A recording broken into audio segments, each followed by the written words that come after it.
Alright guys, welcome to another beer review, and today we've got an interesting looking one. We're going back over to the Basqueland Beer Project, a brewery who I don't drink enough of their beers. The first beer that I had from them was when I was living in Germany, and it was like an imperial chocolate porter, and it was absolutely divine. I think the most recent one I've had with them was a collaboration with Other Half. But yeah, so I picked this up from the House of Trembling Madness, so links are down below, and it's the artwork that got me. I think this is a series of a rotational series of like single hopped double IPAs, and or is it just an IPA? Yeah, so this is the Basqueland's Fresh beer. That's just on the name. The brewery's not called that.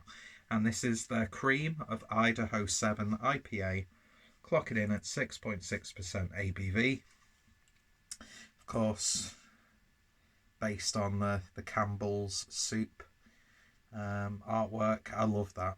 And oh, funny enough, got an Andy Warhol t-shirt on. So I'm cultured, and I'm wearing a blazer with a t-shirt. Not purposely for this review, by the way.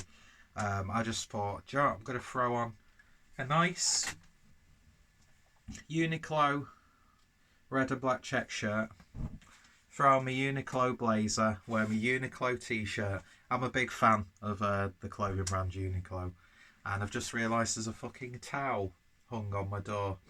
So yeah, you wouldn't get it. You just wouldn't get it. But yeah, funny how this all pans out, isn't it? And I've also got Andy Warhol socks, but I'm not wearing them. But I am wearing. Hang on a minute. Can you see that?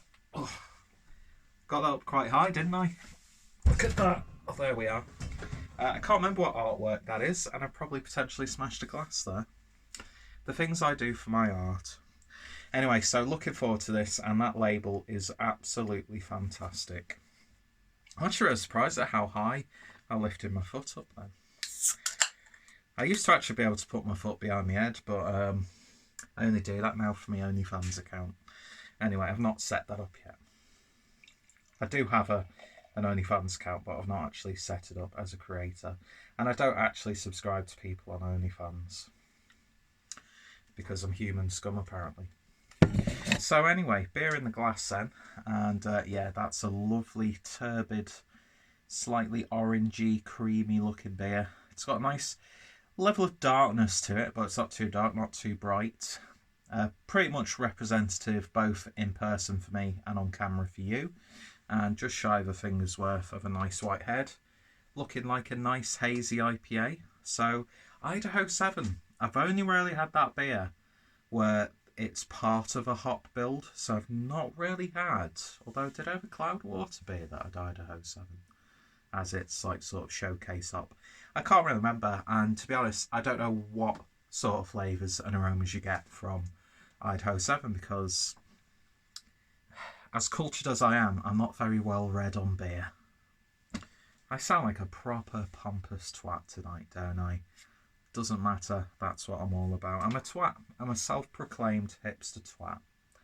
And yeah, so beer's looking really nice. So let's see what we get on the nose. It's quite a sort of savoury smelling IPA.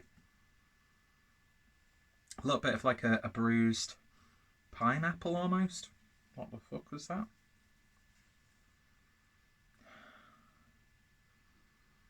Yeah, it's a really quite earthy smelling IPA.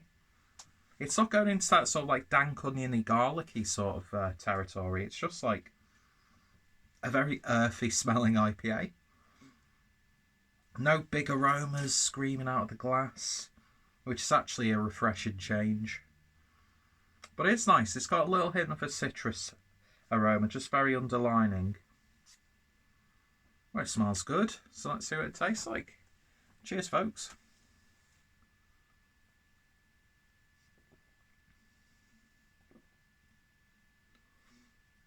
Oh, it's a very savoury IPA.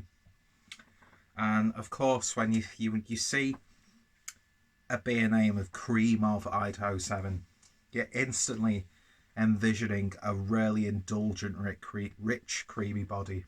Not Rick's creamy body. We won't talk about that on our YouTube.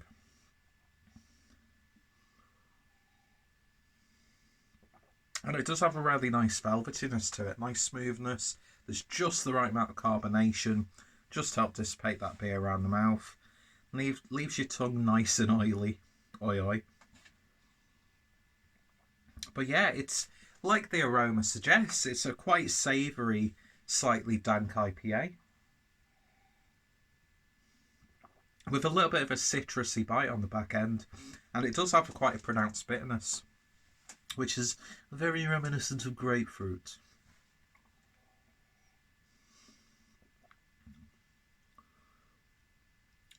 I like that. That's nice. It's something a bit different. So I'm guessing this is what Idaho 7 brings to the party. A nice sort of like earthy dankness with a little hint of citrus characters. Probably not. I don't know what the fuck I'm talking about 9 times out of 10. But yeah, lovely bitterness on the back end. It's sort of got a slight West Coast element to it, if I'm being honest. Like that sort of like stone fruit character. But I like that. It's very drinkable. It's just one of those beers where you could just knock it back and not really explain as to why you can. But yeah, it's not the creaminess that I was expecting. But then again, you know, that's just my own sort of the power of persuasion coming into play. But it's still really nice. Not the most flavoursome of IPAs, but there's just the right amount of flavour. And something a little bit different to a lot of the modern hazy IPAs. So yeah, in terms of a rating then, just as the hop itself, I could happily give this a 7 out of 10. I'd definitely try that again. I'd be interested to see if this is actually part of SOS, because I'm sure it is. It makes perfect sense. And I'd like to see if they've done a Sabro version of this, because I'm a bit of a Sabro fanboy. Or a Citra, that'd be really nice. But yeah, Basqueland, really nice brewery. You see them here and there. I think you see them a little bit more now. But yeah, from Spain, I believe.